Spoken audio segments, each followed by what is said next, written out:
अस्सलाम वालेकुम, welcome to சாசாஸ் kitchen. இன்னைக்கு நம்ம ஹல்வா ரெசிபி தான் பார்க்க போகிறோம். நம்ம எதில் செஞ்சுருக்கோம் தெரியுமா? இந்த ஹல்வா ஆப்பிளில் செஞ்சுருக்கோங்க. இதெல்லாம் நம்ம கல்யாண வீட்டில் வைப்பாங்க. இந்த ஹல்வாவை எதில் செஞ்சுருக்கோம் நிறைய பேர் யோசிச்சிருப்பீங்க. நான் நிறைய தடவை யோசிச்சேங்க. அவங்ககிட்ட கேட்டு தெரிஞ்சுக்கிட்ட ஒரு ரெசிபி தான் இது. ரொம்ப சூப்பராக இருக்கும், டேஸ்ட் அட்டகாசமாக இருக்கும். இந்த ஹல்வா ரெசிபி எப்படி பண்ணலான்றதை பார்க்கலாம் வாங்க.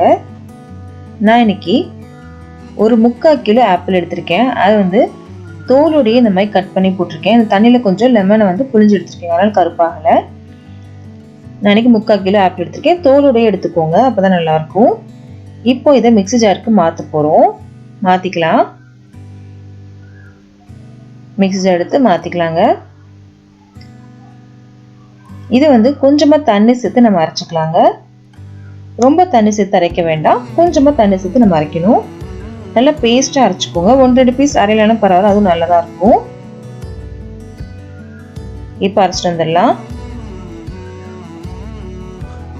அரைச்சாச்சு, இது தனியாக இருக்கட்டும். இப்போ வாங்க அடுப்பக்கம் போகலாம். அடுப்பில் கடாய் வச்சுருக்கேன், இன்னும் அடுப்பு ஆன் பண்ணவே இல்லை. இப்போ நம்ம அரைச்ச பல்ப் இருக்குல்லையா, அதை அளந்து சேர்த்துக்கலாம். இது 1 கப், இது 2வது கப், இது பார்த்தீங்கன்னா 3வது கப். மொத்தம் எனக்கு 3 கப் வந்துச்சு. 1/2 கப் இருக்கு. நம்ம தண்ணி சேர்த்து அரைச்சிருக்கோம் இல்லையா, அதனால இது 3 கப்பாக நம்ம எடுத்துக்கலாம். இப்போ நான் அடுப்பு ஆன் பண்ணிட்டேங்க. ஒரு 2 நிமிஷம் கொதிக்கட்டும். நல்லா கொதிக்கட்டும், 2லேருந்து 3 நிமிஷம் வரைக்கும். இப்போ பாருங்க, நல்லா கொதிச்சிட்டு இருக்கு. இப்போ நம்ம சர்க்கரை சேர்க்க போகிறோம். நான் இன்னைக்கு 3 கப் அளவுக்கு நான் சர்க்கரை சேர்க்குறேங்க. உங்களுக்கு இவ்வளோ சர்க்கரை வேணும்னு வச்சிங்கன்னா கம்மி கூட பண்ணலாம். ஆப்பிளோட இனிப்பு பொறுத்தும் சர்க்கரையோட அளவு மாறுங்க. நீங்கள் கம்மியும் பண்ணிக்கலாம், ஜாஸ்தியும் பண்ணிக்கலாம். இந்த ஆப்பிள் பார்த்தீங்கன்னா அவ்வளோவா இனிப்பு இல்லை, அதனால் நான் 3 கப் சேர்க்குறேங்க. இனிப்பு ஜாஸ்தி வேணும்னு நினைக்கிறவங்க 2 கப் இல்லைன்னா 1.5 கப் அளவு கூட நீங்கள் சேர்த்துக்கலாம். அது உங்களோட விருப்பம் தான். சர்க்கரை நல்லா கரையட்டும்.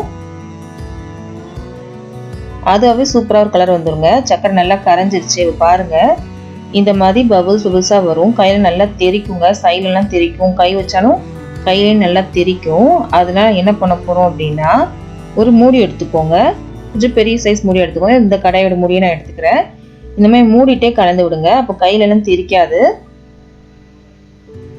நடுவில் இந்த மாதிரி மூடி விட்டே கலந்து விட்டுக்கோங்க. ஒரு 15 நிமிஷமாக இந்த மாதிரி கலந்து விட்டே இருக்கீங்க.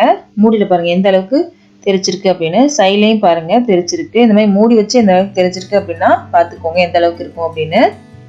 பபுள்ஸை நல்லா அடங்கிருச்சு பாருங்க. அதுக்கப்புறம் தான் மூடியவே எடுத்திருக்கேன். இப்போ இதில் நீங்கள் ஏலக்காய் பொடி சேர்க்கலாம்னு சேர்க்கலாம். இதில் எனக்கு வெள்ளை எசன்ஸ் சேர்த்தா ரொம்ப பிடிக்கும், அதனால வெள்ளை எசன்ஸ் சேர்க்குறேங்க. இது உங்கள்கிட்ட இல்லைன்னா ஏலக்காய் பொடி கூட சேர்த்துக்கலாம். இதையும் சேர்த்து நல்லா கலந்து விடுங்க. பபுள்ஸ்லாம் அடங்கினதுக்கப்புறம் நீங்கள் ஏலக்காய் பொடி சேர்க்கலாம்னு சேர்க்கலாம், எசன்ஸ் சேர்க்கலாம்னு சேர்க்கலாம். நல்லா கலந்து விடுங்க.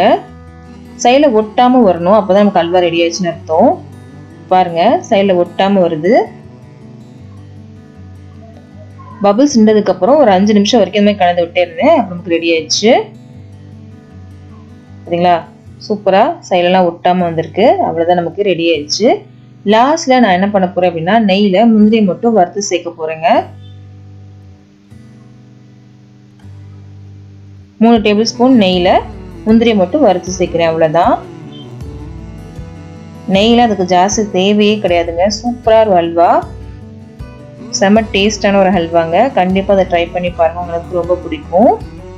அவ்வளோதாங்க, நமக்கு ஹல்வா ரெடி ஆயிடுச்சு. இது சூடாக சாப்பிட்றத விட ஆறுனதுக்கப்புறம் சாப்பிட்டிங்கன்னா செம்ம டேஸ்ட்டாக இருக்கும். இந்த வீடியோ பிடிச்சிருக்கும் நம்புகிறேன். பிடிச்சிருந்துச்சு அப்படின்னா கண்டிப்பாக லைக் பண்ணுங்கள், ஷேர் பண்ணுங்கள், கமெண்ட் பண்ணுங்கள். மறக்காமல் நம்ம சேனலை சப்ஸ்கிரைப் பண்ணிக்கோங்க.